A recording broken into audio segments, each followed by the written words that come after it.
Salut les amis, j'espère que vous allez bien. Pardonnez ma voix les amis, je l'ai perdu, trop d'émotions dans cet épisode, mais surtout je n'aurai plus Jinwoo pour occuper mes samedis fin de soirée les amis.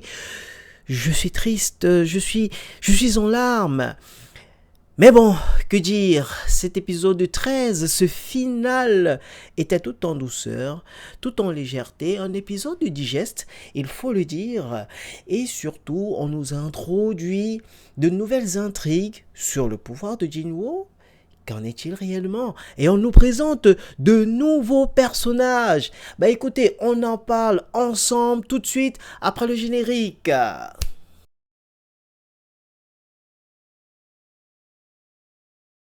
Un final tant attendu. Je pense que c'est l'élément que j'ai le moins apprécié, ou peut-être j'avais le plus d'attentes d'ailleurs. C'était comment Jinwoo allait sauver notre chasseuse Chae. On nous révèle que c'est Byung-gu, notre hunter, qui demande à Jinwoo de faire revenir. Et d'ailleurs, il arrive à soigner la chasseuse, comme quoi c'est une grosse perte. C'était vraiment un match de soins de haut niveau. Mais je trouve vraiment que c'était traité de façon très expéditive. Dites-moi en commentaire d'ailleurs ce que vous en pensez, surtout vu l'attente. Mais bon, on n'allait pas non plus mettre 2 heures sur cette partie.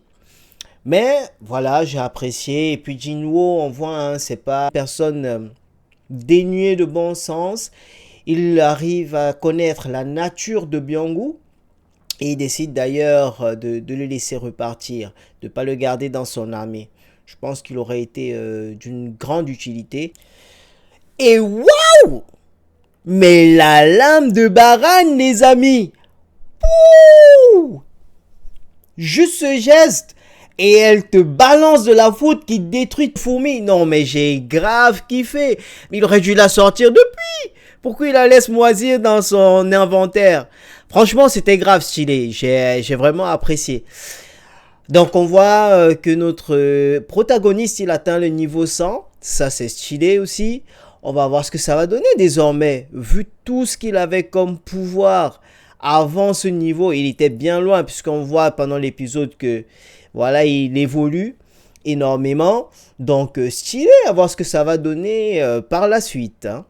D'ailleurs, dans la continuité de son évolution, on voit Jinwoo qui va réveiller l'ombre de la fourmi noire, désormais qui s'appelle Beru. Un élément quand même qui s'est passé, qui était assez surprenant, c'est qu'il s'est retrouvé dans l'obscurité, entièrement entouré d'ombre.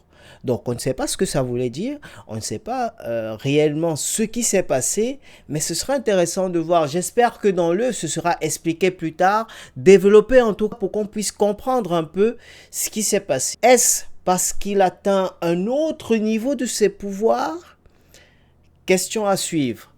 Dans tous les cas, on voit la fourmi qui alors révérence. Déjà, elle sort d'un œuf. Et en plus, je ne suis pas mort à cause de vous. J'ai repris vie grâce à vous. Mais qu'est-ce qu'on veut de plus en termes de révérence? C'est le général. C'est le général. Mais il mérite son rang. Ben Jinwoo, il est une fourmi extrêmement puissante, un être extrêmement puissant dans son armée maintenant. Donc, ça inaugure des combats majestueux, très intéressants pour la suite de l'œuvre. J'ai hâte de voir ce qui nous sera proposé lors de la saison 3. Enfin, on a un droit de se poser la question, pourquoi Beru peut parler et les autres non? Ça, c'est la question à 1 million, les amis. Si vous avez la réponse, n'hésitez pas, mettez-le dans les commentaires, qu'on sache. Parce que là, ils ont brouillé les pistes. J'arrive pas à savoir pourquoi. Est-ce une question de puissance?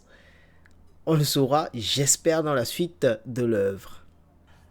Enfin, les amis, notre héros a une nouvelle quête. Mais oui, c'est ce que je disais la dernière fois. Il avait déjà tout fait. Son objectif était de protéger sa famille, atteint. Sauver sa mère, atteint. Protéger ses amis, là c'est plus qu'atteint. Devenir fort, ça c'est une quête perpétuelle. Et là, il avait presque tout fait. Il avait validé toutes les cases. Donc maintenant, il veut créer sa guilde. Ce qui permettra qu'il continue à être perpétuellement fort. Et ça, c'est bien, parce qu'il ne reste pas sur ses lauriers. Il ne s'assied pas sur ce qu'il a déjà accompli, mais il veut toujours accomplir plus. Ça, c'est quelque chose que j'aime énormément sur le personnage. Il veut toujours plus. Il veut toujours aller plus haut. Et vraiment, c'est grave, grave, grave intéressant. D'ailleurs, assez drôle, à peine la guilde créée qu'il a déjà une nouvelle quête. Mais il est chanceux en plus parce que, allez, allez, un portail de Rambé, il allait s'ennuyer. Fort heureusement, le portail devient rouge. Donc il a de quoi faire. Il a de quoi amuser la galerie. Il a de quoi occuper sa nouvelle armée et lui-même encore évoluer.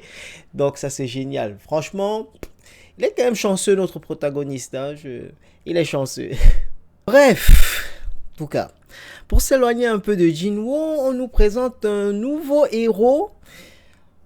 Je ne sais pas qui c'est, du coup. Stylé la façon d'utiliser sa double dague. Donc je pense que là, clairement, on a dépassé le niveau des classes S. Donc je ne saurais pas comment le noter, ni dire quel type de puissance il a. Peut-être, je dirais qu'il est comme un Thomas Sandré, à voir. On en saura plus pour la suite. En tout cas, on nous hype sur ce personnage.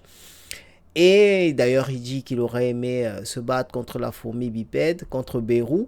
Donc, potentiellement, ça aurait été quelque chose d'intéressant à voir. Mais bon, on ne le saura jamais. Donc, on verra par la suite comment l'œuvre nous présentera ce nouveau personnage. En plus de lui, deux autres personnages. Alors, clairement, ça sent pas du héros, ça. Je dirais même plus, ça sent du monstre. Ça pue du monstre à des kilomètres, les gars. Qui sont-ils? En tout cas, on voit qu'ils ont la possibilité d'ouvrir des portails. Ça, c'est nouveau. Est-ce qu'ils ont la capacité de créer des portails où on a des bêtes et des monstres? Ça, c'est une question entière. Hein. En tout cas, j'ai hâte de le savoir. J'ai hâte de le découvrir. Ce qui est intéressant aussi sur ces deux personnages, c'est que là, ils introduisent, en tout cas, ils nous font savoir qu'ils connaissent l'énergie, l'aura, le pouvoir de Jinwoo. Connaissent-ils la nature de ce pouvoir? Bref, il y a plein de questions à se poser. Énormément de questions à se poser là, les gars. Mais oui. D'où vient ce pouvoir? Il y a une petite intrigue qu'ils passent. Ils disent que le détenteur du pouvoir n'est pas du genre à aider les humains. Est-ce ce qui aurait fait que Jinwoo ne soit pas parti se lier du Jeju dès le départ? Est-ce que c'est ce qui expliquerait cela en réalité? Et que ce qu'on nous a présenté comme ouais, c'est parce qu'il voulait rester avec sa famille vu qu'il venait de retrouver sa mère, ce n'était qu'une simple excuse?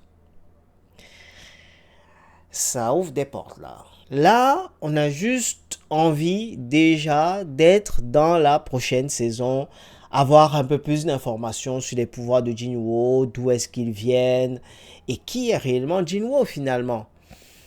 J'espère que la saison prochaine ne mettra pas trop longtemps à sortir parce que je suis hypé. D'ailleurs, dites-moi en commentaire, est-ce que vous voulez que je lise l'œuvre? Comme ça, on fera des lectures ensemble, on essaiera de faire des lectures de façon hebdomadaire pour poursuivre l'aventure.